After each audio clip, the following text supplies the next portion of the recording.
Hello my friends, it's the Game Boy Geek, and today we find ourselves as heroes going on adventures, upgrading our group of outstanding heroes and their equipment, tinkering with weapons, gaining new skills, and launching ourselves into battle.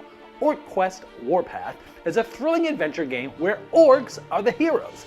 It's for 1 to 6 players, takes 90 minutes to play, for ages 14 and up, and published by Monolith Board Games. Now it's on Kickstarter right now, so I'm going to show you how the game works, and I'll see you on the other side.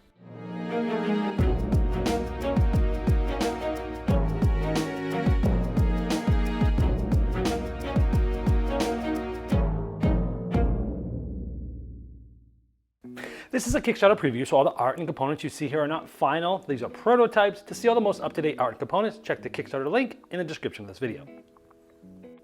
Now here's a look at what comes with the all-in pledge, which is the base game and all of the expansions. And as you can see, there is a ton of content here. I couldn't even fit it all on my table.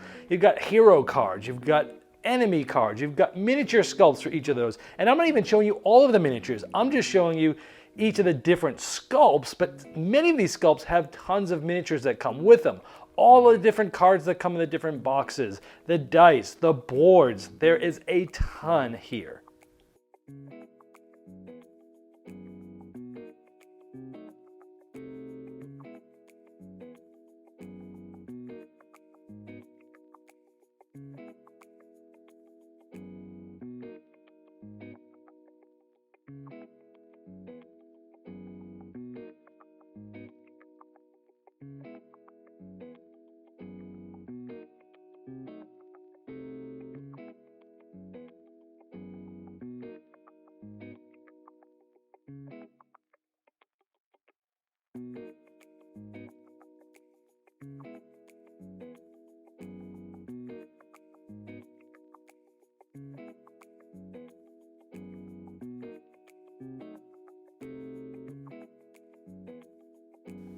Orcquest Warpath is a cooperative adventure game where you're going to be going through different quests. Now these are all replayable, but there's plenty of different ones in the base game. There's certain chapters, and then within each chapter there are multiple quests. So each launch will have different setups, have different rules, have different victory conditions, all different things, different enemies. Again, even this, look at this, even just chapter 1 has 3 quests in it. Then you get to chapter 2 and so on and so forth. And there is a ton of replayable information here. And there's also many expansions available, which each also have their own quests built in. Now, orcs are the heroes in this game, so this is who you'll be, and each player will be running one of these. Unless you're playing with less than 4 players, then each player will be running more than one hero, but each of the hero sheets here has information about them, like what kind of abilities they have, what kind of weapons they start with, what kind of health and things they can carry and things like that. And they each come with their own token if you want to use those, but they also come with miniatures. And here's a closer look at these miniatures, but keep in mind, these are not final components. Now, in addition to the starting weapon that each hero gets, they also have skill cards that they start with, and these are going to be different actions they'll be able to take. Some of them are action cards, some of them are reaction cards, some of them are boosting cards, allow you to boost other actions, but each hero starts with their own. But each hero also has a pile of different skill cards that you'll be able to upgrade with later by spending a currency sort of called badass points. So different things of 10, 20, 30, you can upgrade later on to get better skill cards. And here's what some of those might look like. Again, they're specific for each of the heroes. And again, some of them might be reaction cards or passive cards, things like that. All different ways to upgrade your heroes throughout the quest. Now, for example, here's Chapter 1, Quest 1. It's set up in a very specific way, and the goal for this is there's 3 different rooms. There's also a spawn area. You're trying to explore all these regions, which will bring out enemies. You're trying to kill all the enemies. You'll be starting here, and you'll be trying to exit out here. And so that's how you win, is by exploring all those places, destroying all the enemies, and escaping, getting out of the exit. However, you'll lose if all your heroes die, or if this alert level that'll be going up over the course gets to the end, and some quests will also have other lose conditions. Now, each round of play goes through 3 phases: the heroes phase, the enemy phase, and then sort of an end of turn phase. Now, during the heroes phase, you get to decide who will act first, because all of your heroes are going to activate before you go to the enemies phase, and you get to decide who's going to act when, talk about what your plans are, what you want to do, who should do what first, what's going to happen, what might happen. and you get to decide. Now, at the beginning of the game, you actually get to get on the board for free without an action, but let me just show you, generally speaking, at a high level, how the game works, the main concepts of the game. I'm not going to go through all the details of all the little rules in this overview. Now, by default, each hero gets 2 action points to use the skill cards that they have. Remember, you can get other skill cards later, but it will tell you, like for example, move. You can spend 1 action to move 7, or you can spend both of your actions to move 10. That's an enhanced way. Now, after you use this, let's say we moved it for 7, we would flip this over and you can't use this again in the phase. So I may have used 1 action to move up to 7, and then maybe I'd use the second one to attack and things like that. So that's pretty much it. Here's a boost, which will actually help me attack with piercing. This uses a currency called badass that we'll talk about later, but everybody will have different things to start out with, and you'll have different strategies off the bat. And again, also, everyone has different types of abilities. Like, she has a bow, so it's going to be a ranged weapon, but she's also agile. Because when moving, typically you're moving in cardinal directions, up, down, left, right, but when you're agile, you can move diagonal and move a lot faster, assuming that, like, the place that you're moving through, doesn't have, like, 2 enemies. You can't sort of get between 2 enemies there. But you can move diagonally, which will allow you to move a lot faster. Now, as you're moving, if you get to a closed door, you can use one of your movement points. In this case, she had 7 or 10 if I used both actions. You can basically use this to open the door like that, and you'd be able to, go in. But if you open a door like this and it has not yet been explored, you will explore that room, and there'll be different things that will come out, and a lot of times enemies and such. Now, other characters can smash doors and actually destroy them, but that will alert everybody in there and things like that. So that's, generally speaking, moving around. However, there's different terrain aspects, like there's tree trunks, and if you're on those, you'll get a defense die against melee attacks. If you're in the shadow area of any of these trees, essentially you're invisible, so you can't be seen the line of sight of enemies. There's fields over here, and the fields, if someone is shooting ranged in there, you also get a defense die. There's also ponds, which cost an additional movement to move through them, but if you get in there when you're not seen by anybody, you're actually invisible in the pond. So lots of thematic things to do with different terrain. Again, these boards are very modular, and all the quests are different. There's plenty of boards. They're double-sided to make a lot of different quests and chapters. Now, anytime you open or smash a door, or there's some cards that allow you to explore rooms, things like that. When you're exploring a new room, depending on the quest, for example, in this quest, it has the number 3 in this room. Now, you'll take this unique spawn area, and you'll build the room as this. So this is a 4x4, and I've built a 4x4, and there's going to be 3 things that are going to be coming from a presence token pile.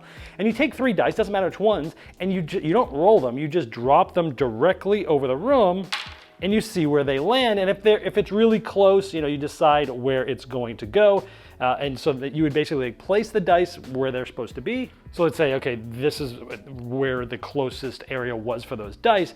In those spots are going to be corresponding where we're going to be placing the present tokens. And once those are placed, you then can remove this board, and then you'll flip over the presence token to see what's there. Now, these are built specifically for each quest. Now you'll flip them over and you'll see which enemies these are. You'll also see which way they're actually pointing. Now, there's many different enemies that come in the game. There's also different bosses you may be facing sometimes. Again, check the Kickstarter link to see all the different ones in the base game and such. But each of them have their own card, and they also have their own miniatures that you'll be placing based upon the direction that the token was facing when you randomly flipped up those presence tokens. Now, since this token was on top of an obstacle, you basically just move it to the nearest spot that does not have an obstacle. So that token would have been moved here, and the miniature would be pointing in that same direction there like that. Now, this is important because the way that the pieces point has to do with line of sight, because everything from to the side of you and everything in front of you that you can see line of sight, anything behind you can't, and it's the same for enemies. So this one here can see sort of this way and up, but it cannot see back here. So this one actually can't see here, but this one could because it's sort of facing this way, and so could this one because it's sort of facing in this direction. Now, if instead someone smashed the door, they'd all be pointed towards theirs because they've been sort of alerted. There's other ways to alert them too, we'll go over later, but if you just open up the door slowly, they won't all be alerted. They just get to be pointing the way that they originally were. Now, with a ranged weapon, you need line of sight, but also line of fire, and certain things can block line of fire, like characters and tree trunks and such. If you're on an obstacle like this, a low obstacle like this, this actually will stop you from having a line of fire blocked by other characters and such. So if this one was sort of like this, and it was sort of blocked by characters, being on a table like this, you could actually still hit that with line of fire. Now remember, you're getting 2 action points, so let's say I had moved 7 and then I was going to use the second one to attack. I would have flipped this one because I finished it, and I'm going to attack, and those would be my 2 actions. Now it shows here which die or dice I'm going to use for ranged. I can go from 2 to 6 spaces, so it has to be at least 2 spaces away, but up to 6. But again, you need line of sight and line of fire for a ranged weapon. If it's melee, you just have to be adjacent to who you're hitting. So in this case, I would roll the die, the gray die here for the bow because it's within 2 of 6 range.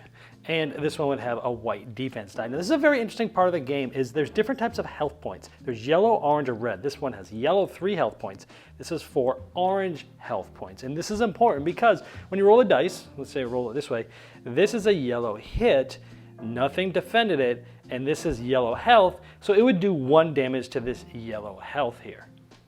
And this would get a damage like this, and as soon as he gets 3, he's going to die, you'll get some loot and things like that. However, if this one had rolled a yellow defense, it would have blocked that one. But if this was rolled and we had an orange hit and a yellow defense, this would not have defended this. And because he only has yellow hit points, this would have done 2 damage on a yellow hit point. So he would have actually gotten 2 damage because this had gotten through. And if you had an even more powerful weapon that had a red and a hit, it would have done 4 damage to a yellow. So it's sort of like steps between yellow, orange, and red. It's an interesting way of different things defend differently and hurt in different ways depending on the strength of the weapon and the type of health points they have and which color they are. Now conversely, if they had the orange shield, this would have blocked this. It also would have blocked a lesser one as well. So you can see how those scales work. Now, certain reaction steps are going to happen after that. This one was attacked. Its reaction is it's going to counterattack. But all different enemies have different types of things that they could do. For example, the dog that we had seen in that room would do a pursuit of 4.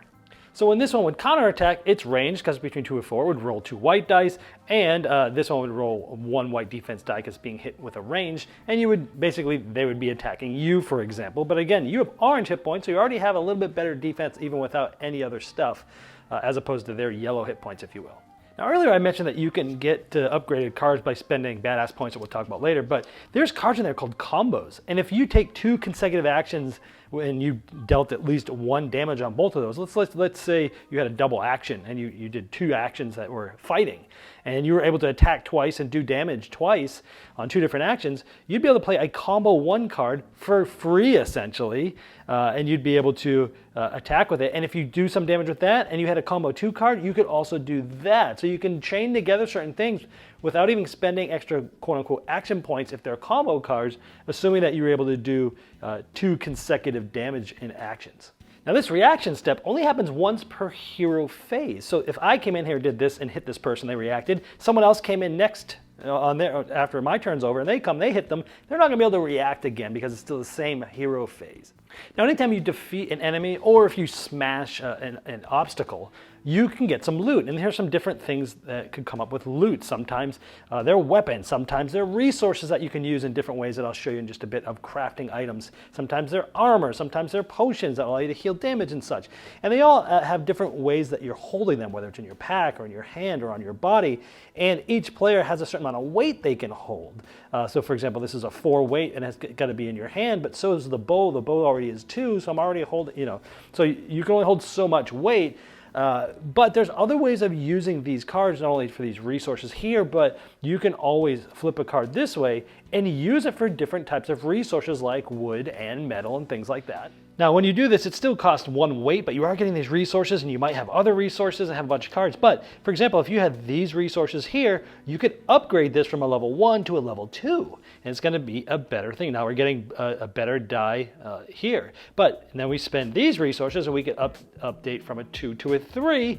And now we're getting a lot better version of the bow, for example. You might also get relics. And these do all sorts of different things, like a tooth necklace gives you defense plus a movement of 3. Some might just get your resource. This is a badass totem. Now, we haven't talked about badass points, so let's talk about that a little bit now. There's a currency it's basically badass points. Now, one way to get those is by destroying certain enemies, like this one would give us 1 here. Now, there's a certain limit, and this limit will change with different effects in the game, but think of this as a currency that you're able to use Now there's also some event cards and quest objectives that can also gain or lose badass points. We'll talk about some events later. Now during your or another hero's activation, you can spend a badass point to take an extra action point.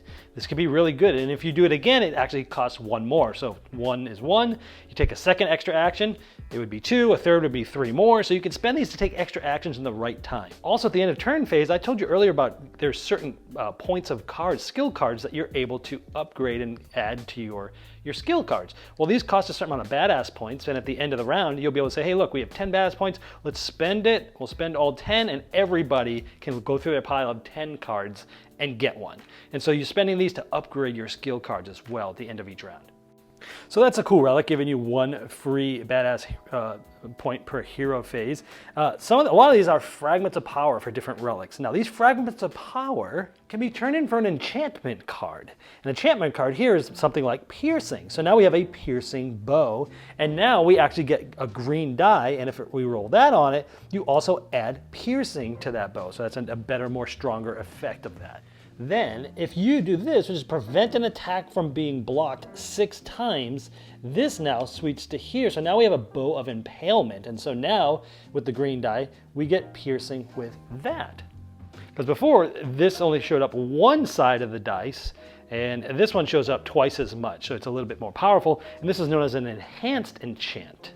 And if you spend another fragment, you can get another enchantment card. Remember, these ones you actually get to look through the deck and pick the one you want. And now we have a burning bow of impalement. So it would just really amp up your attack game there with some of these relics and these fragments of power, turning them in for these enchantments. Remember, in the hero phase, each hero is going to activate in any order you want, but at the end of each hero's activation, they have to do an event card. Some of these are general event cards and do things like, oops, the hero moves 2 squares ahead and the alert level is +1 if the hero hits if they hit an obstacle. Now remember, getting this all the way to here is one way to lose, but moving this up is going to make it harder for you as well. We'll talk about that when we talk more about the enemy phase. But also, each player has specific event cards that were shuffled into this deck. So it might be very specific, like Disturbed. Enemies who are not adjacent to a hero turns towards Thala. So certain things are going to affect different heroes and things like that. Now, after all the heroes have completed their activations, you go to the enemy phase. Now, speaking of this alert level, now remember, if you get all the way to here, you lose, but certain things will make it go up just a little bit, and certain things will make it go up to a whole nother color level. Now, we talked about alerting enemies, and if an enemy sees you, they're alerted and things like that. If any alerted enemy is still alive at this point, this will move up 1 for every one of those. So if an enemy's alerted, you're going to want to try to take them out. Otherwise, the alert is going to be going up. And as we already saw, the event cards can sometimes make this go up, and there's certain quest conditions that might make it go up as well. Now each quest will have a certain amount and type of patrols. In this case, it's a blue patrol, and you can see they start from here, and they're just going to be patrolling from there, and then they're going to exit there. And they're going to be patrolling looking for you, line of sight, and then they're going to be getting alerted and things like that. And so that spot was basically here. It goes up like this, and they come this way, then they go up, and they go up there. So you can follow the quest guide to see how they move and how they react when they see you and things like that. Now, when going through the patrol, there's a whole patrol deck, and some cards will have a new patrol come out. And per quest, each of the different patrol areas will have certain enemies. In this case, and depending on what level of alert you're at. So like in a blue one, this alert, one of the dogs and one of the peasants there will come out, depending if it has whether it comes out. And then on a future turn, if it's out there, it'll do certain things, like the patrol moves 4 squares. And so if they move 4, they're going to move up like this. And now they're going to be moving down the patrol again. They're going to be looking for line of sight of people, running around, the heroes and such. Now, different effects may split this group up. Some quests you can have multiple patrols on a spot. Sometimes they can get together and gather together. There's a lot of different rules depending on each quest how these patrols work. Now, as the patrol goes, again, it's looking for heroes. And if they do see one, this is going to flip from a normal patrol to an alerted one. Now, what's going to happen is there is a bell. There's one for each color of which color patrol it is, and they're going to be trying. One of the patrolmen is going to be going over there trying to ring the bell to alert pretty much everybody. Now, it actually can't be the dog, so the peasant would run over here, and if they get to this bell, they are now ringing this bell, and this is bad for you, because that's when this goes up to the next color. So it went from yellow to orange. If it was orange, it would go to red. And so if it went to orange, each patrol is going to get what the new orange is. So now it's going to have another group of 4 patrols of whatever the quest tells you. So it's going to be more patrolmen out. Also, at the end of every enemy phase, if that person's still in the bell, this is going to be moving up. And to make it worse, at this point, if one or more enemies are alert, then enemy group management happens, which means enemies are going to be trying to group together, and they're going to be moving together and doing different things together and alerting others, and it just gets a little bit out of control for you. Then each group, once they're grouped, is going to activate in the enemy phase, and it depends. Like if these two are in the same group, this one is a white die, this one has a black die, this one's more powerful, so this is the die that's going to get rolled, and then certain things will happen depending on what happens with that die, like fleeing, cowardice, assault, and there's all sorts of different things that tell you what to do no matter what happens. To make it even worse, whatever level you're at from alert, like orange or red, that's the least amount that it could be. So for an orange, even if a yellow is rolled, you're actually doing the orange one, for example. And then each of the enemies in that group will activate in a certain sequential way. And a lot of times that'll cause them to move, possibly start combat, and combat works the same way as we showed earlier. Keeping in mind that some of the heroes might have reaction type cards that will trigger when you're being attacked by the enemy. And again, for every enemy that's alerted that's still alive at the end of the enemy phase, this goes up, and for every person on the bell, it goes up. So this thing is going to be flying up if you don't start taking care of business. Now if a hero does die, gets all the damage, then there'll be a dead token that goes out for them. They don't block line of sight or anything.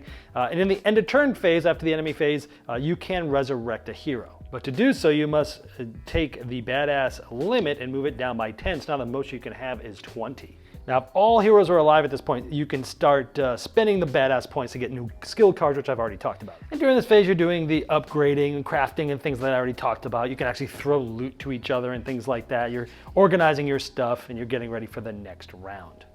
Again, you're going to keep going until either all heroes are dead, or the alert level gets all the way up, or any other quest way of losing, or you're trying to fulfill the quest, like in this case it was, to get all of these explored, all the people killed, and you out the exits. Now, each of the quests also have different things like bosses and such, or might have rooms with certain special enemies like Isabella the Witch, with certain cards and special rules, and all the quests are different in this way. So that gives you a high level, in a nutshell, what Orcquest Warpath is all about. Well, there you have Orcquest Warpath, and as I showed in the overview, there is a ton of content even in the base box, with many replayable chapters and quests, not to mention the myriad of expansions that are available. Now, if you'd like to see all the most up-to-date artwork, components, and all the different pledge levels available, you can click the link right below me in the description of this video, and that will take you directly to the Kickstarter project page, and I'm sure that Monolith Board Games would love your support.